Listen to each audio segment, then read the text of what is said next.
मैं सबसे पहले सुजाता जी आपसे शुरू करूंगा। अरे भाई, राहुल जी चुनाव ही नहीं लड़ पाएंगे तो 24 में प्रधानमंत्री कैसे बनेंगे? सुजाता पॉल जी, ये कहां अटक गया?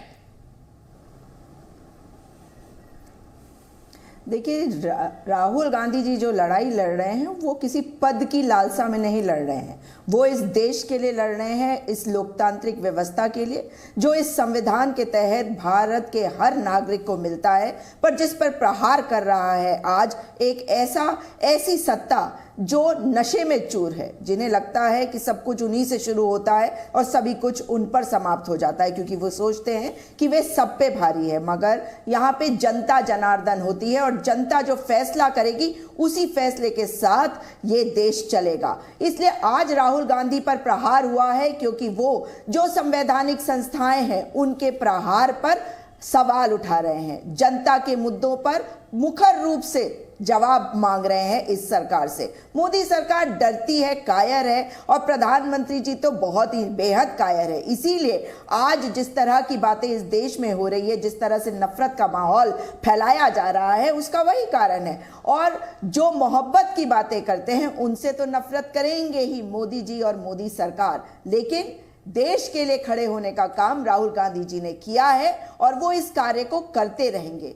उनके साथ क्या हुआ है वो हमने देखा है, मगर हमें अपने न्यायिक व्यवस्था पर पूरा विश्वास है और मैं ऐसा मानती हूं कि सुप्रीम कोर्ट से हमें राहत अवश्य मिलेगी। क्योंकि आपने देखा कि इस वाले केस में किस प्रकार से सावरकर वाले केस का भी जिक्र करा। क्या ये सही है? ये माननीय उच्चतम न्यायालय तय करेगा, लेकिन आप खुद ही बताइए कि अगर कोई इस तरह की टिप्पणी होती है तो उस पर क्या संज्ञान नहीं लिया जाएगा? ये सवाल हम सबके मन में भी है। और कितना भी आप विपक्ष में रहें राहुल गांधी के, कितना भी उनका विरोध करें, लेकिन उनकी मोहब्बत की जो दुकान है वो पूरे देश में खुल रही है, इससे आप नकार नहीं सकते। आप रोकने की कोशिश कर लीजिए, राहुल गांधी जी लड़ते रहेंगे। और वो माफी क्यों मांगे? उन्होंने क्या गलत कहा है? उन्होंने कोई बात गलत आज तक नहीं कही। इस देश के लोगों की बात करना, क्या ये गलत है? मणिपुर में जाकर लोगों के लिए खड़े होना, क्या ये गलत है?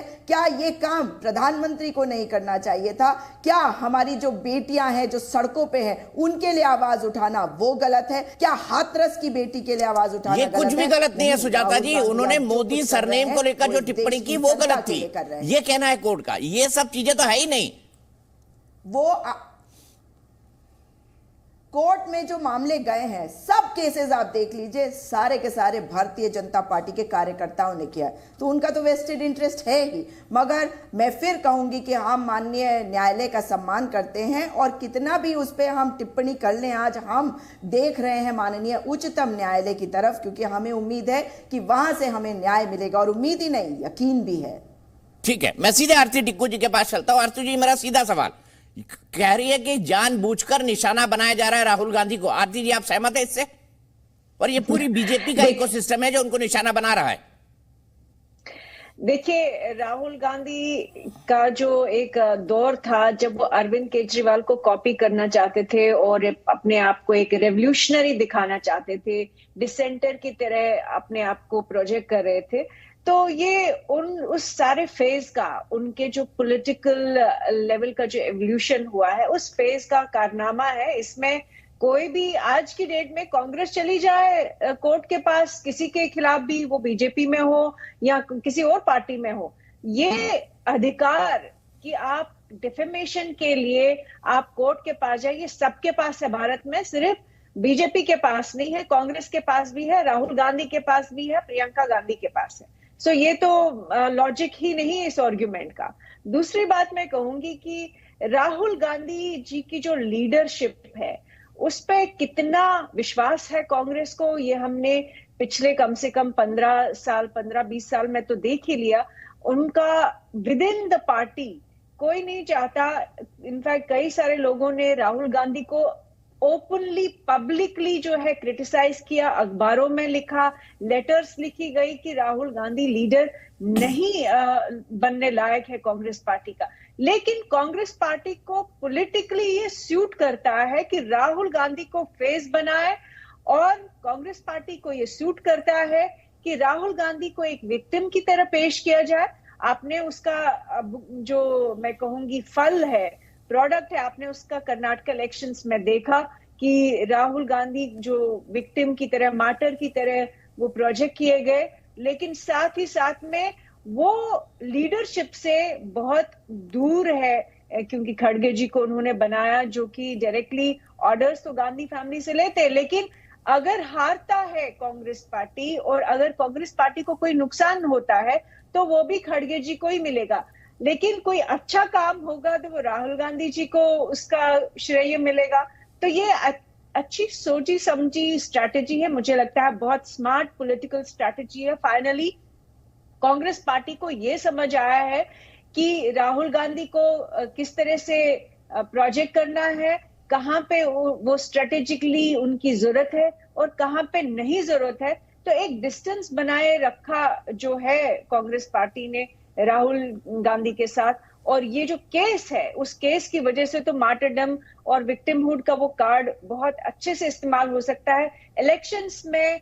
बिल्कुल कांग्रेस पार्टी, आज आप देख रहे हैं कि कई सारे लोगों ने स्टेटमेंट्स दी है और कहा है कि राहुल गांधी के पीछे पड़े हैं बीजेपी, या पूरा जो षड्यंत्र चल रहा है। गुजरात हाईकोर्ट पे भी उन्होंने एक प्रश्न चिन्ह लगाया, जबकि ये सही नहीं है मेरे ख्याल से कि आप कोर्ट पे आप एक लांछन लगा दे। तो ये मुझे लगता है कि ये बहुत ही फायदेमंद होगा कांग्रेस पार्टी के लिए 2024 इलेक्शंस में, मुझे जो समझ आ रहा है। ठीक है सुजाता पाल जी, उनको कहना है कि नहीं आपके लिए तो विन विन सिचुएशन है ये। आरती जी का एनालिसिस है, आपको तो खुश होना चाहिए। देखिए राहुल गांधी जी पर केस हो गया, बीजेपी ने विक्टिम बना दिया, अब राहुल गांधी विक्टिम कार्ड खेल सकते हैं। तो राहुल गांधी जी को विक्टिम बनाने को किसने कहा अगर ऐसा होता, लेकिन ऐसा सही नहीं है। और जो ये बात कह रही है, सबसे पहले इनकी आखिरी बात का जवाब दे देती हूँ कि गुजरात हाईकोर्ट पर लांछन लगाया नहीं। हम ये कह रहे हैं किसी भी कोई भी जजमेंट होता है वो रिव्यू के लिए हमेशा खुला हुआ होता है, उसमें आगे आप रिव्यू के लिए जा सकते हैं, अपील के लिए जा सकते हैं।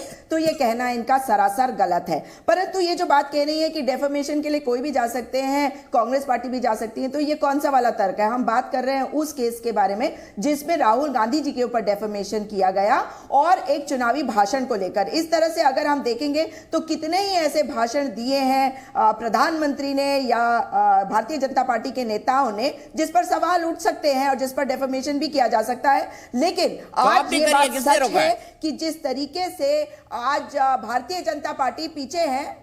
आप मेरी एक बात और सुन लीजिए, जो बात ये कह रही है कि राहुल गांधी जी को कोई नेता नहीं मानता, इनको गलतफहमी है, उनको पूरा देश नेता मानता है। वो देश के लोगों के दिल में है, लोगों के दिल की धड़कन बने हुए, इसीलिए तो भारतीय जनता पार्टी आज इतना डरी हुई है। और जहां तक इनकी बात है कि खड़गे जी का ये अपमान कर रही हैं, तो इनसे पूछा जाए कि जेपी नड्डा की तस्वीरें क्यों आई कर्नाटक चुनाव के बाद? क्योंकि कर्नाटक हार रहे थे, हिमाचल प्रदेश का चुनाव हारने लगे तो जेपी नड्डा की शक्ल आ गई हर टेलीविजन चैनल पर। तो इनको अपने गिरबान में झांकना चाहिए और भारतीय जनता पार्टी की तरफ से ही चाहे बोल रही हो, लेकिन यह बात सच है कि हां 2024 में भारतीय जनता पार्टी पूरी तरह से हारेगी। और यह कह रही है कि शायद ऐसा उनको फायदा हो, फायदा नुकसान नहीं, जनता देख रही है और यह देश जनता से चलता है, जनता जनार्दन होती है, जो जनता चाहती है वो होगा। और आप खुद ही देख रहे हैं जब इसमें फैसला आ गया, अभी तो सुप्रीम कोर्ट से हमारे को कोई रिलीफ मिला नहीं है ना, अभी तो हमें जाना है वहां पर, लेकिन राहुल गांधी जी लड़ते रहेंगे, ये समझ ले।